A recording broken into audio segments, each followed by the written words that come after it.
3 buwan yun. Hindi tayo titigil. 3 araw tayo dito, mga kapatid.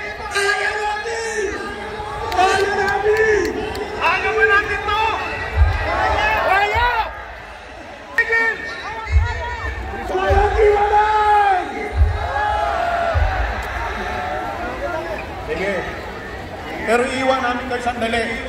Hindi, kasi ipapakilala na namin ang susunod po na magsasalita. Arvin? Opo, pakinig tayong mabuti sa mga mahalagang mensahe po na ipapahagi sa akin ng ating mga tagapagsalita. Ang una namin tatawagin po ang kapatid na Bienvenido Santiago Jr.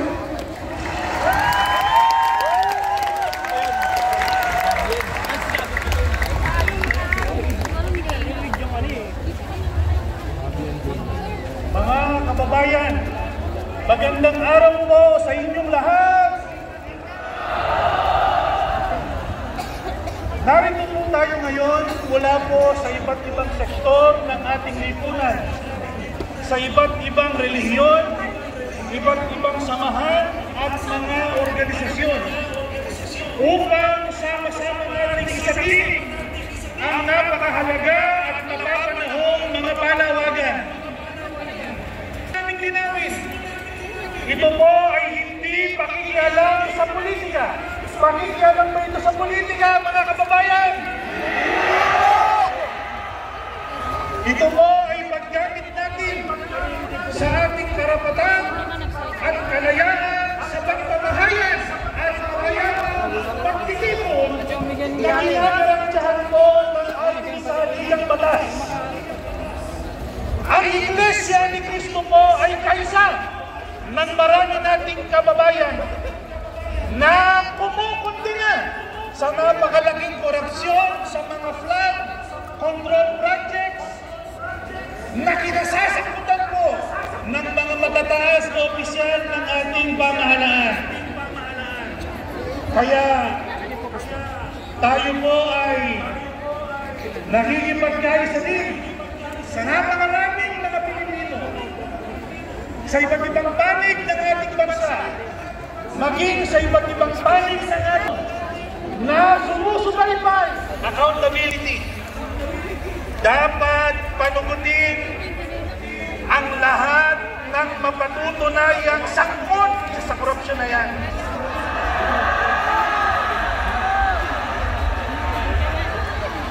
Sino man sila, anuman ang kanilang posisyon sa gobyerno, dapat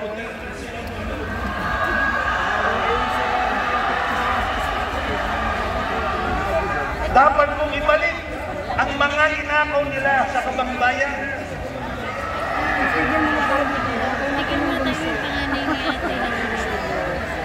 Para sa ganon, magamit mo sa mga programang makapagbibigay ng tunay na tulong at serbisyo sa ating mga mamamayan. Ikatlo, justice. Dapat po isagawa ang mga hakbang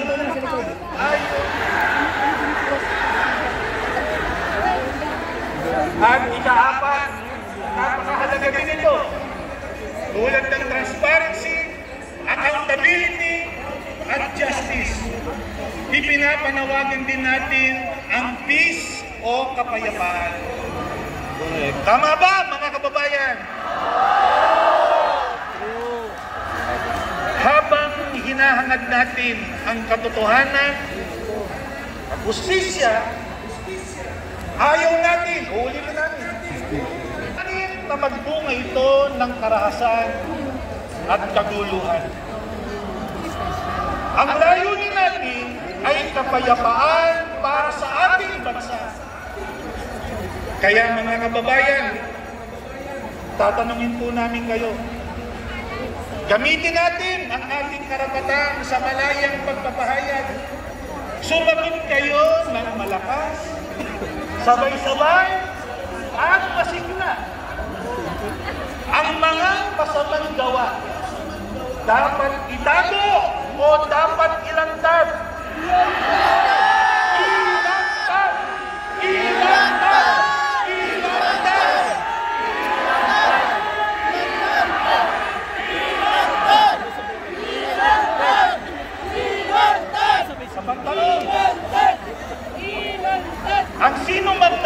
ikaw sa kabayang bayan, hindi panagutin o panagutin?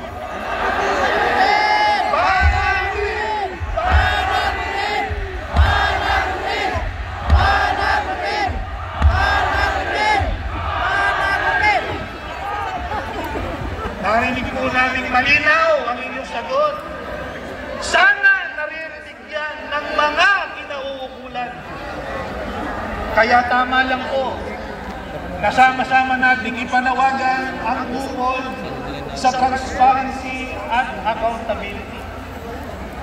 At nananawagan din tayo na yung mga hakbang na gagawin ay dapat na makatarungan at sang-ayon sa ating salita. Ang bahala hanggang bubong, pero hanggang ngayon, walang natutuloy! Investigasyon! Drama-drama! Hindi kami naman! Hindi kami naman! INC for transparency! INC for accountability! INC for justice for me!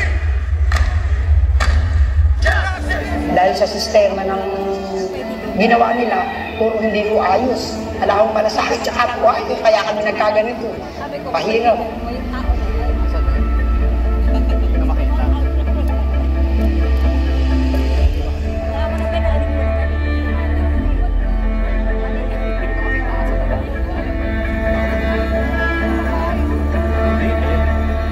Dapat dyan parusahan.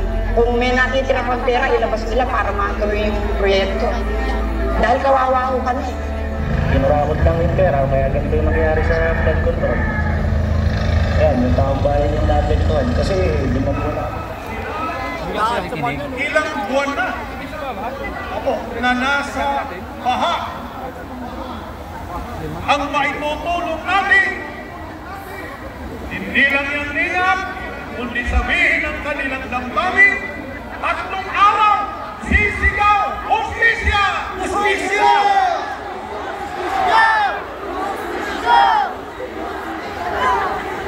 Kaya kung may nagtataka, bakit tayo naririto?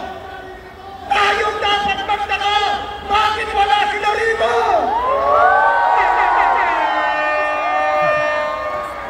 Sige. Ikaw lang! Walang iwanan! Walang iwanan! Walang iwanan! Walang iwanan! Hey! Kami, iiwan uli namin. Oh, yun nga.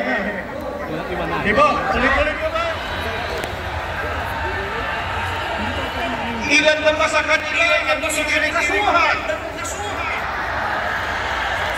Bakit di lang kakaunti lang sa kanila ang nasa listahan sa nakakasuhan? Paano mo yung mga hindi man lang yung ginagawa? Ibig mo bang sabihin, ligtas na po sila na hindi man lang iniimbestigahan? Ang tanong mo ng marami, ano po ang basihan? Bakit sila ay tila iniligtas nila sa mga kaso? Karapatan po natin malaman ang mga sagot sa mga iyan. Kaya nagnagaw, tayo ay ano? Tayo ang ninakawan!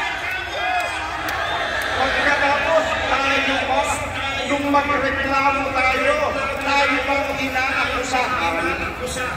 Payag kayo! Baka payag kayo! Ang transparency, hindi lamang prinsipyo ng mabuting pamamahala. Ito po ay utos ng katwiran. Kapag bukas ang proseso, kapag lansad ang katotohanan, nagkakaroon ng tiwala ang mga mamamayan. Ngunit, kapag may magtatago at paninilan, lumalaganap ang kawalan ng tiwala, lumalaganap ang galit, lumalaganap ang pagkakawa. Kaya, Tapos kung pati yung mga nais taga natin makalis ang kapayapaan, dito po sa ating bansa, kailangan manaig at mailandag muna ang katotohanan. Katotohanan ang dapat ilantad. Iparinig natin sa kanila at ang dapat gawin sa katotohanan. Iparinig! Mahinaw!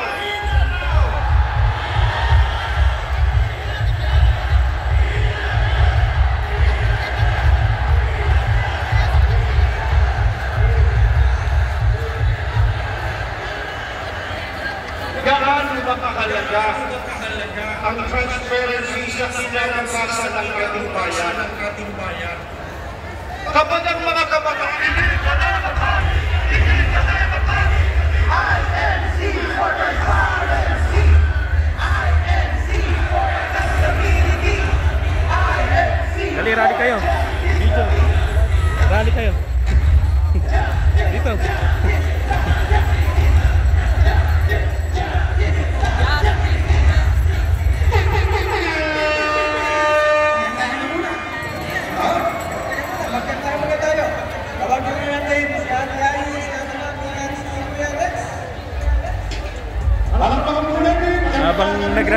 Habang nagrarally kami dito, yung dalawa tulog.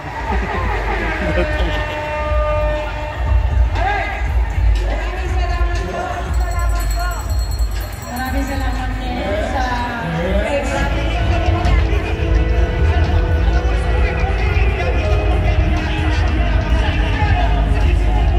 ano?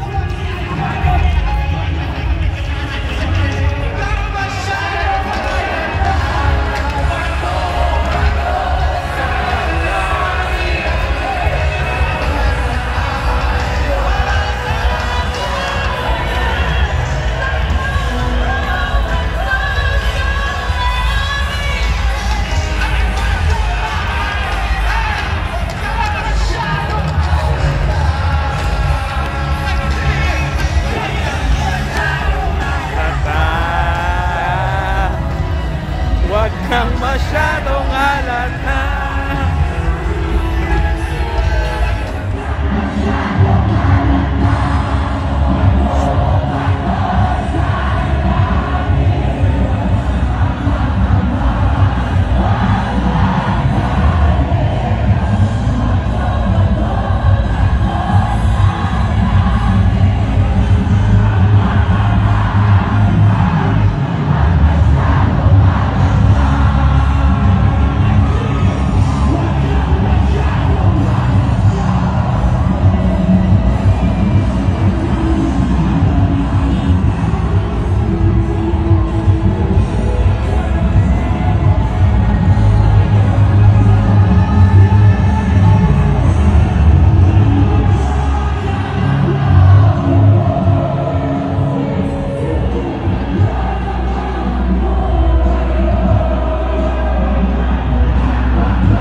Ready na po sa Senador Santo Marcoleta!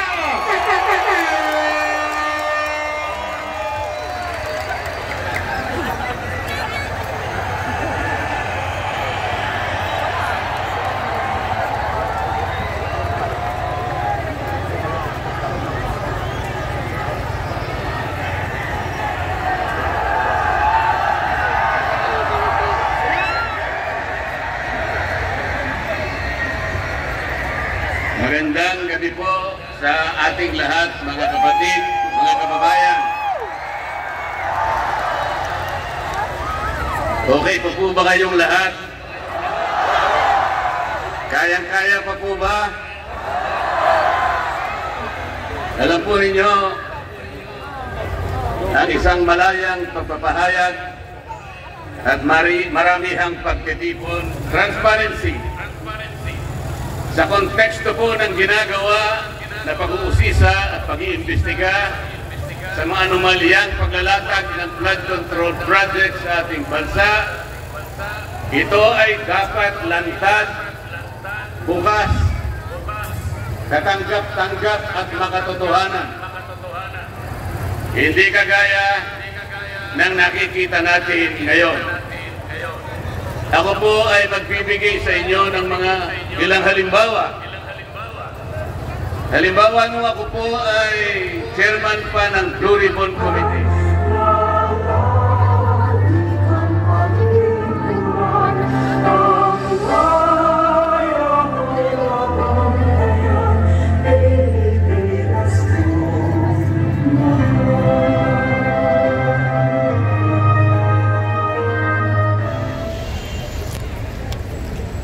Yan, kasalukuyan po na sarado na ang Ross Boulevard. Sarado pa rin. Saradong pa rin pala. Kaninang umaga sarado, 3 araw itong isasara. Di ba?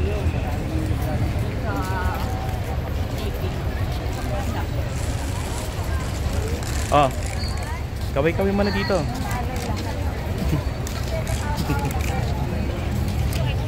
Walang pagod.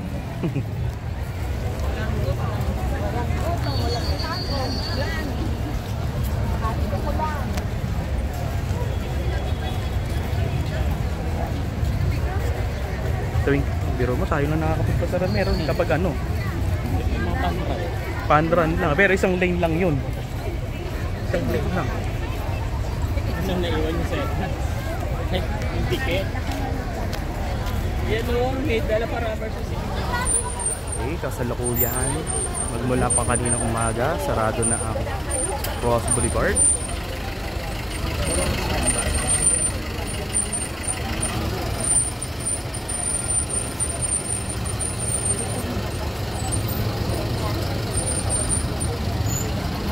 Videohan mo kami na.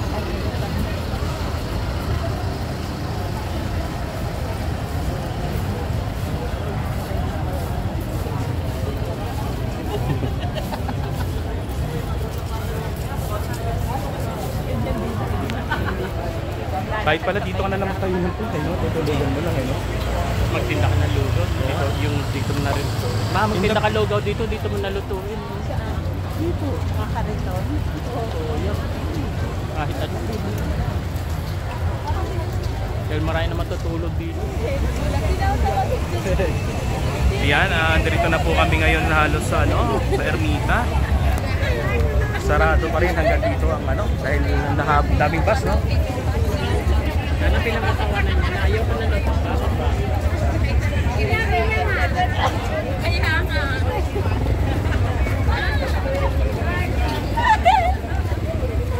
Lahat kami nakatingin mga yung ano na yun, tindero sabi ako.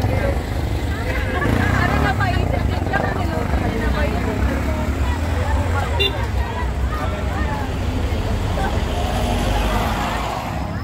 Dito naman sa Aristocrat.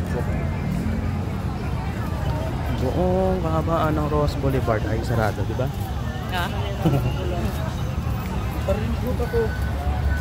Yan, dito kami sa Aristocrat. Hanggang dun sa CCP.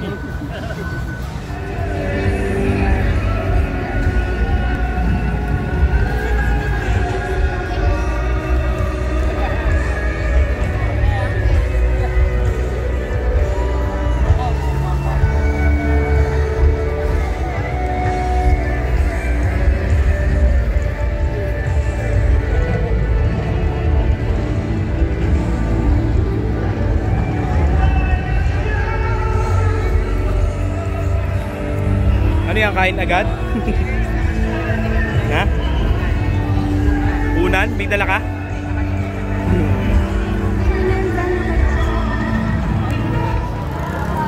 Ombudsman, di ba? Yung best friend ni Senator Marcoleta.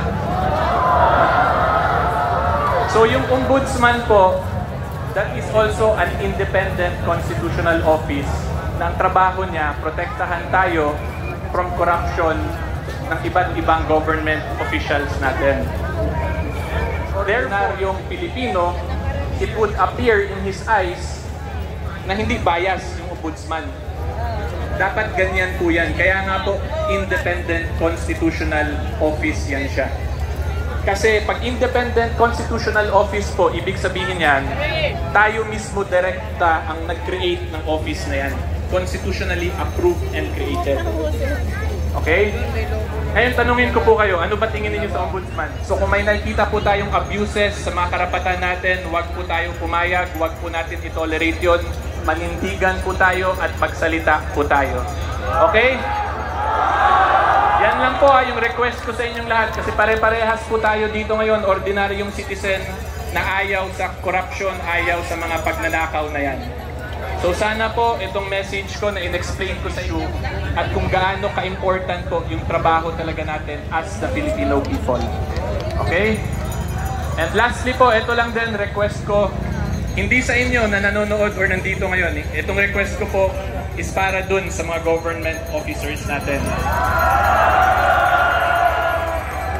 Ang tatandaan lang po natin dyan is the provision of public office is a public trust. Diba? So to all our government officers, officials, employees, public servants, na yung isip ninyo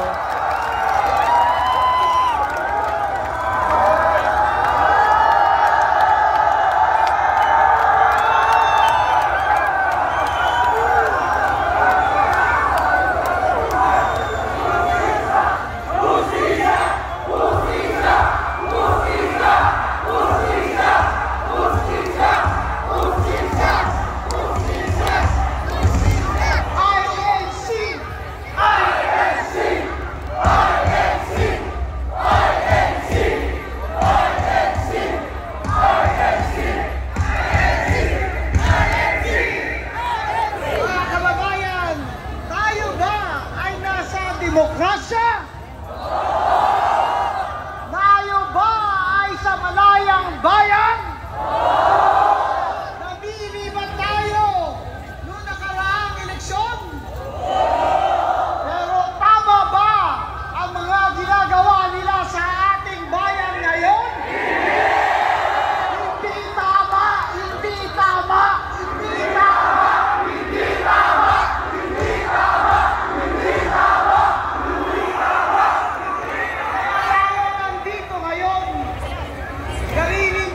Batas o hindi sa ating mga pamilya at sa future ng ating mga anak. Kung pinili natin ang demokrasya, tayo ay pinangakuan na sa demokratik na gobyerno ay mapapakunlad ang ating bayan, mapapaaral ang ating mga anak, mabibigyan ng trabaho ang ating pamilya, bibigyan ng hustisya pati ang mga mahihirap at walang magugutom, walang mawawala ng bahay at walang mawawala ng pag-asa. Pero ngayon, ang mga pangyayari ay nakakawalang pag-asa. Hindi lamang sa pagmamahal ng Panginoon natin ay magsusurrender na sana ako. Imbis na mag-surrender tayo, kailangan sumigaw tayo ng karapatan natin sa isang malayang bayan na maunlad, na walang mga magnanakaw. Ay karapatan nating mga Pilipino magkakapatid, anuman ang ating relisyon, ang kinabukasan ng ating mga anak ang mahalaga sa atin. Tingnan nyo ibang bansa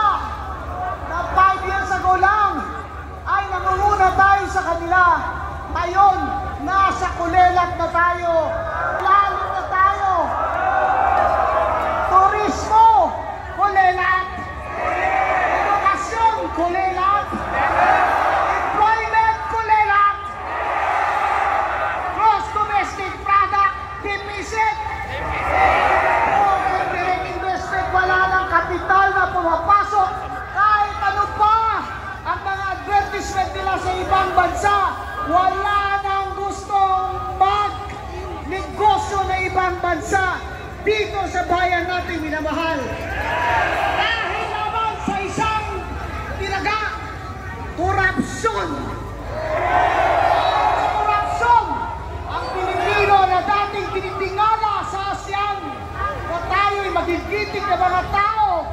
Tayo mga Pilipino hindi nagpapalupit sa mga banyaga ay ngayon nagpapalupit ba tayo sa mga kawatan? Hindi tayo magpapalupit sa mga kawatan. Kaya tayo nag-arali ngayon para marinig nila tayo na hindi nyo pwedeng gawin ito sa amin na walang mananagot. Kailangan may mananagot. Kung sino man ang puno nito, kailangan siya'y managot.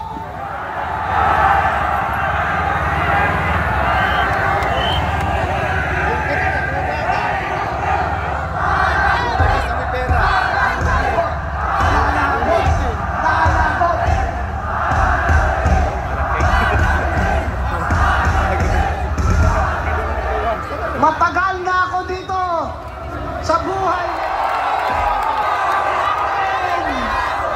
Panginoon, maawa ka sa amin. Bakit humantong sa ganito? Sa panahon ng Pilipino ay halos wala nang makain 3 beses isang araw. Kalahati sa atin o 60 milyon ang nakakaranas ng gutom, habang ang mga buhaya ay pataba ng pataba.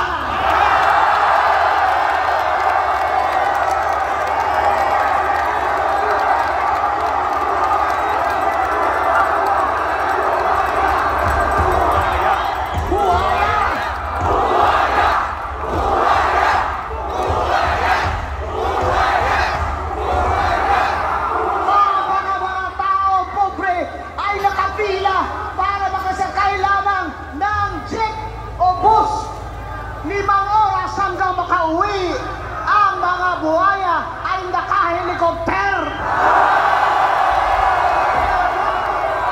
May pambili ng milyon-milyon dollars na mga aeroplano. Ang masakit pa sa lahat, pinagmamalaki pa ng mga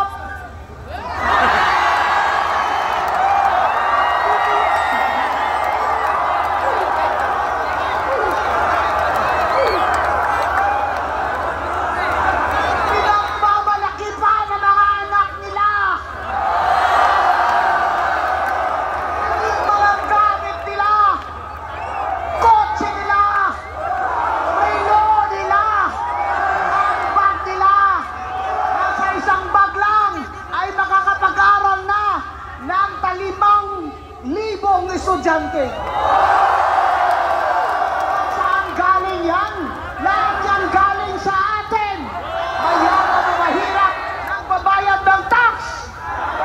Sasakay ka ng tricycle, ang tricycle driver nagbabayad ng tax. Bibili ka ng grocery, may tax. Bibili ka ng gamot, may tax. Bat sila ng bat.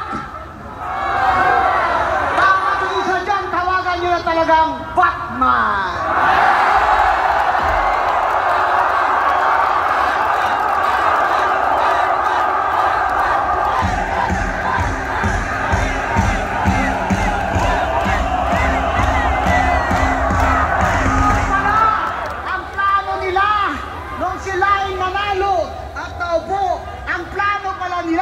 Sa loob ng 3 taon ay lilimasin nila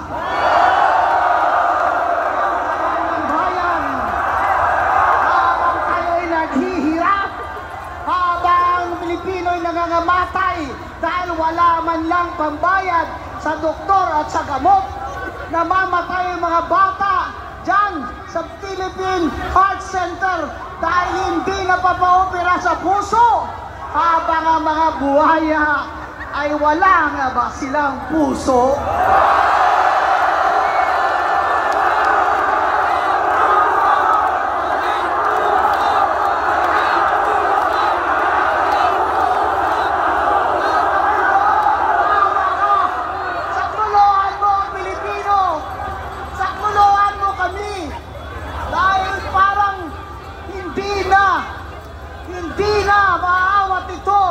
Walang divine hand. Pray ako ng pray, at hindi naman dahil sa akin, pero dahil naman talaga sa Panginoon natin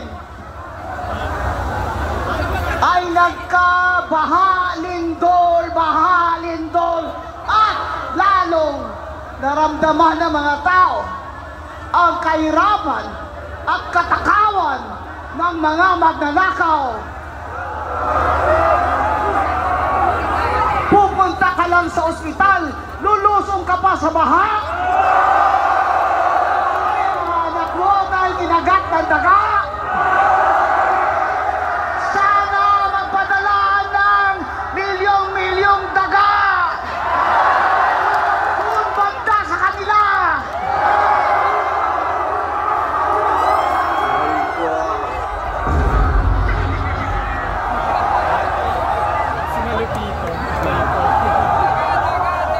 Kailangan po ang taong bayan ay mag-ingay na.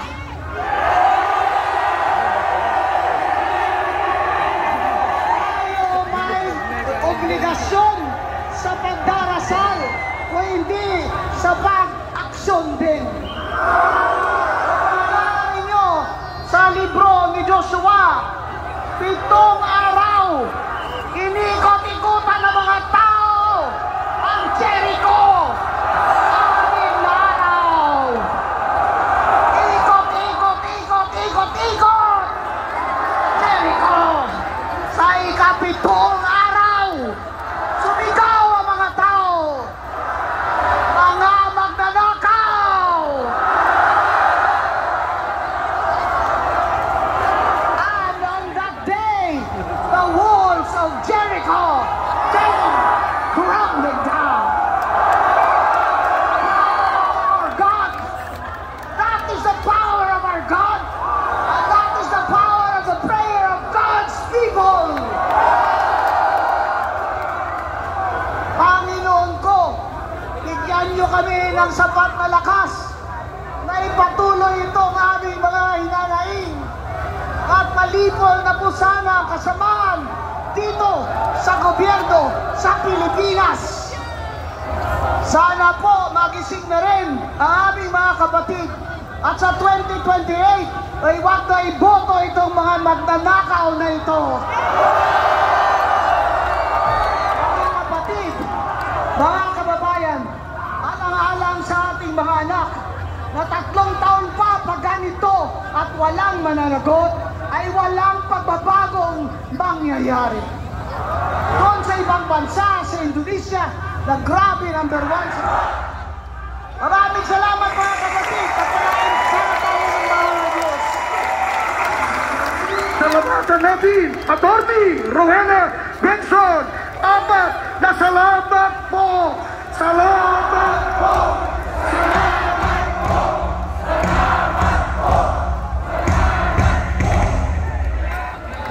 Ang inyong pong napakinggan ay ang damdamin, nag-aalap na damdamin ni Atty. Rowena Benson. Dalawang attorney yung napakinggan natin. Sa akin, maliwanag ang aking nakawal. Bahang-baha na hanggang bubong. Hanggang ngayon, wala nakukulo. Investigasyong drama-drama. Hindi kami baba! Hindi kami baba! INC for transparency. INC for accountability! INC for justice kami! Justice!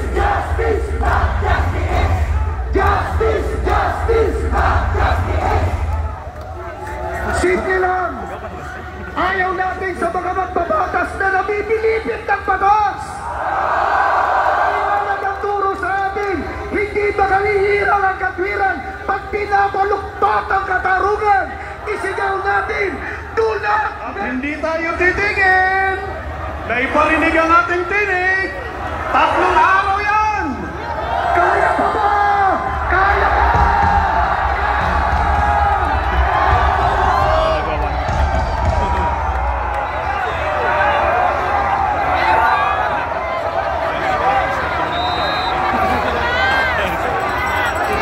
Ipinapaalala natin, hindi tayo laban sa gobyerno, hindi tayo papayag ng anumang hakbang na labag sa saligang batas. Tama! Diba? Bakit daw? Dahil ang mga tao iniluklok natin sa kapangyarihan at iilan nating leader na inaasahan nating maglilingkod ay naging mga mapang-abuso. Mapagsamantala, ang perang dapat pambili ng gamot, ginagamit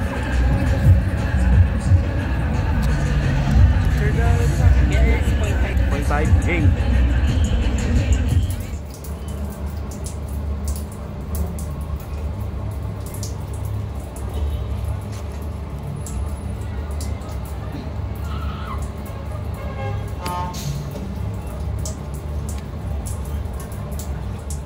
Ayan, wala na, tinapos na ang programa.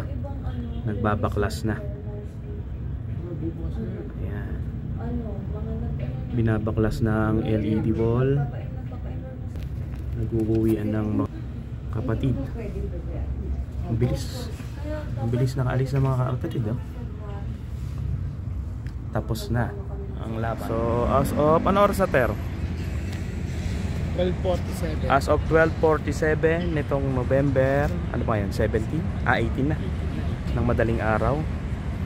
Kung gaano karami ang tao kanina, siya namang kawalang pag ganyan po mga kapatid sa amin, may iglesia. Pag sinabing punta, pumupunta. Pag sinabing uwian na, diba? Ter, walang kalat. Pumunta ng walang kalat. Malinis.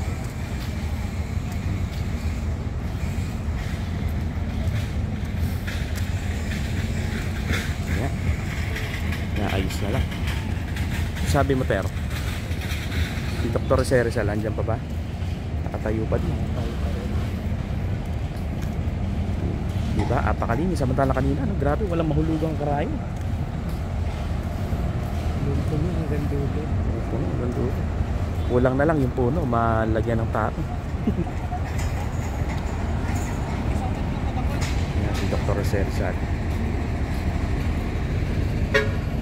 Kung anong grabe yung pagka wala na yung taong iba yung pagkakita mo sa kanya kanina, ng itsura nito kanina. Ngayong walang tao, parang nag-iba din yung itsura niya.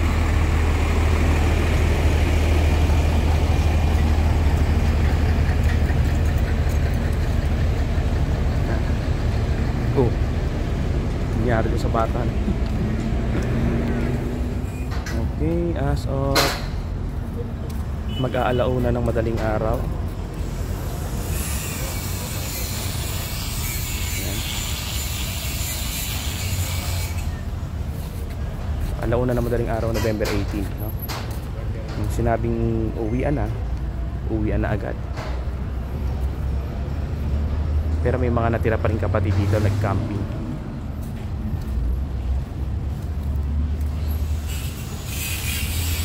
Kanina sobrang daming tao dyan.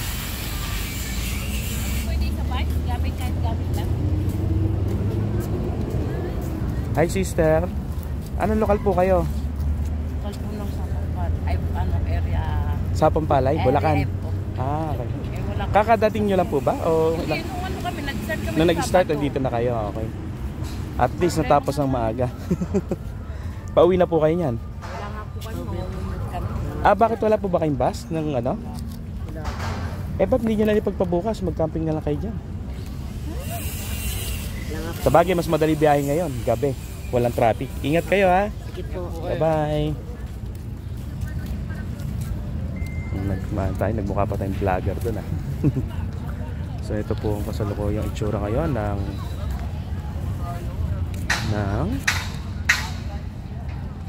Quirino Grandstand. Mga kapatid, dito na nag-camping. Maghatid balita ka nga, Master. Dito po ginanap yung main event ng ating rally. Hindi mahulog ang karayom yan kanina. Hindi halos di kita na no? Ngayon. Diyan nga pala kami nag-i-stay sa Manila Hotel. Medyo hindi lang masarap yung pinag-uungan nila. Time check 12:52 November 18. Yan, tinapos na po ng maaga ang INC Rally. Pinauwi na po kami. Sayang kasi naka-check-in pa kami ng hanggang 18. So gagawin na lang namin dahil sa bukas pang check-out namin. Gagala na lang muna kami. Ibang kapatid na natili pa dito. Yan, siguro galing to sa mga probinsya. Ang sarap din mag-camping dito. Para ka lang din nag-ano sa kagubatan. Yan, so yun na po yung stage. Unti-unti na siyang binabaklas. Yan, yung tala kanina, ang daming tao dito. Ang daming mga kapatid. Hindi mahulog ang karayom. No? Punong-puno talaga. Hindi mo nga makita tong damo eh. May damo pala. Damo pala dito. Yan.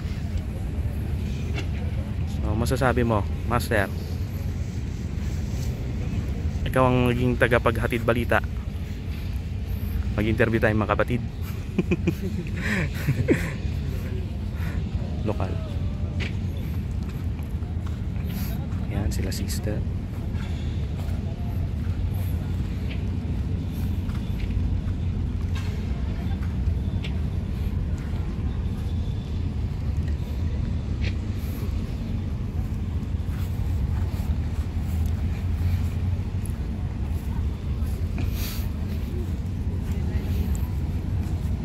Subukan natin silang ano.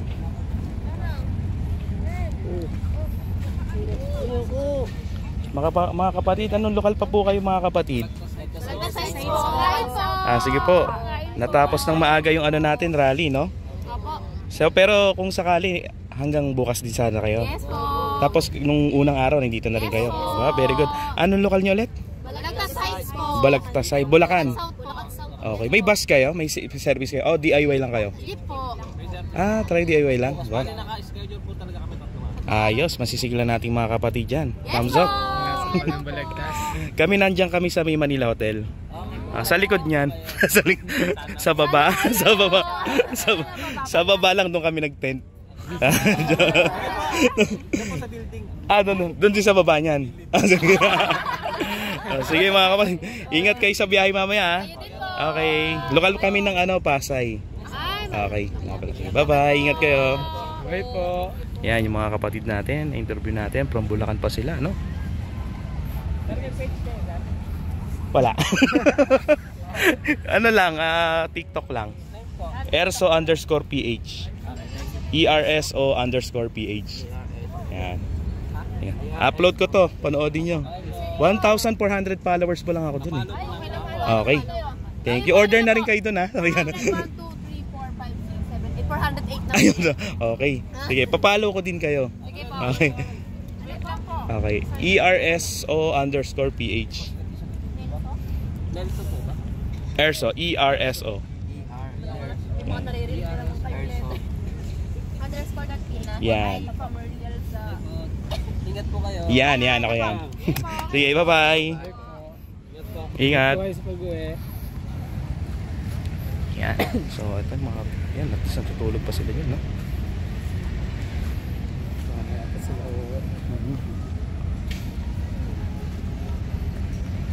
So, ito na po ang kalagayan ngayon ng Ruhos Boulevard. Na kanina lamang napakadaming kapatid. Diba? Halos hindi mahulog ang karayom kanina dito eh. Ngayon back to normal.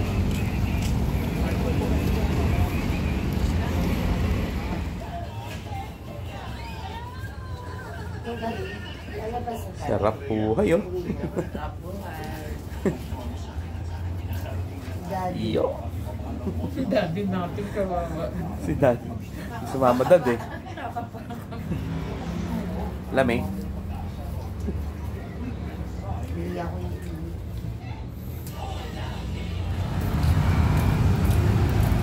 Ano masasabi niya? This is life. Sinunod niya talaga, sinundan niya sa bahay. Okay, dahil tapos na yung rally, ano naman, relax na lang. Ikot-ikot, walking, eating. Papapicture tayo kay Dr. Jose Rizal. Eating panalo. Ito na yung itsura nung pinagkampingan natin. Sige na nga. Meron. May ratan pala yung puso. Parang hindi ko nakita na may ratan yan. Bakal yan eh, oo. Ay. Nakatapat nga pala tayo dito. Okay, dahil sa nag-alisa na po yung mga kapatid. At dahil naiwan pa kami dito sa Luneta, gawa ng naka-check-in sa hotel. Ito na po yung itsura ngayon. Napakalinis na ulit. Wala ng mga bulto o pack ng mga kapatid.